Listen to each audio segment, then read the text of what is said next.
Hello. In this video, I'm going to be talking about my implementation of the classic game Snake in the C++ programming language and the SFML library. So the first thing I needed to do was create a window and an event loop to render to the screen. Next, I made a basic Snake class with a vertex array that would eventually hold the data for the snake's segments. Running the program would now give me a stationary snake head. After this, I added a move function to my snake class. This move function works by first moving the head segment by the required amount in each axial direction.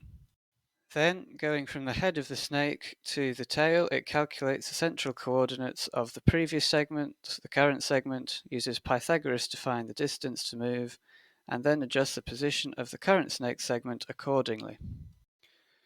This, along with the rotate head method, allows for removing snake head.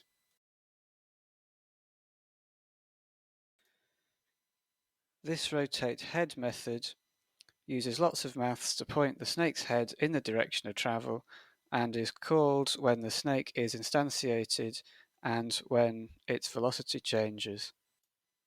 To make the snake controllable, I added the code to listen for left and right arrow input from the user and defined the change velocity method in the snake class.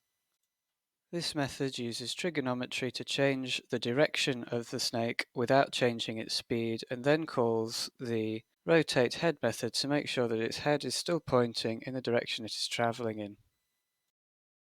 At the end of this process, I've finally got a snake head that I can drive around using my left and right arrow input. I quickly made my drivable head look more like a game by adding an SFML text object to display the player's score and a background sprite that is rendered behind the snake. The next thing to do is to write a food class. This contains a single vertex array that will hold the data for every food particle displayed to the user. If the head of the snake collides with a food particle, a pointer to that particle's vertices will be passed to the new food method and the texture will be given a new random location. Now my drivable head can collide with food particles and those particles are repositioned. The user's score is updated accordingly, although the snake currently does not gain any segments. This is fixed by the add segment method. This method resizes the snake vertex array to accommodate the data for the extra segment. It then sets the position of the new segment, making sure it will not immediately collide with the head. And lastly, the region of the texture for the segment is set, and this determines the segment's color. Once the add segment method is working, the snake can grow as it collides with food particles, which will slowly increase the difficulty of the game, as well as actually make it look like a snake. I've also called this method a few times in the snake's constructor so that it will start out with a tail.